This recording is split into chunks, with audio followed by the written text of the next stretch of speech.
نن غواړو په یوې داسې موضوع خبرې وکړو چې ډېری وخت ورته پام نه کیږي او هغه د بدن او ذهن ترمنځ جوړه اړیکه ده.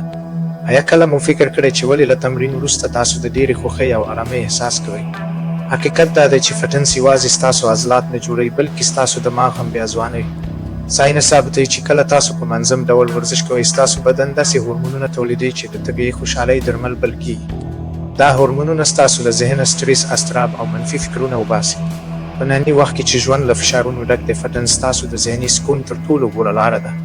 کله چې تاسو یو دروند وزن پورته کوئ یا یو ستونزمن تمرین ترسره کوئ، تاسو خپل ذهن ته دا ور زده کوئ چې څنګه په سختو شرایطو کې تمرکز وکړي. دا تمرکز یوازې په جم کې نه پاتې کیږي بلکې ستاسو په کار، زده کړو او شخصي ژوند کې هم ستاسو سره مرسته کوي.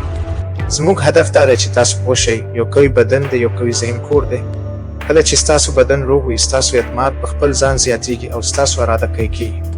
موږ په خپله پاڼه کې غواړو د فټنس دا رښتینی کلتور عام کړو چې څنګه د بدن په جوړولو سره خپل ذهن او ژوند هم کنټرول کړو. که تاسو غواړئ د خپلې روغتیا او ذهني سکون لپاره یو نوی ګام واخلئ، نو له موږ سره پاتې شئ. موږ دلته د ساینسي حقایقو پر بنسټ تاسو ته لاره ښیو. که دا معلومات درته ګټور ویډیو لایک کړئ او زموږ پاڼه تعقیب کړئ ترڅو هیڅ نوي ویډیو درڅخه پاتې نه شي. په کمنټ کې راته ووایئ تاسو د تمرین وروسته ذهني ارامي احساس کوئ. مننه چې زموږ سره یاست.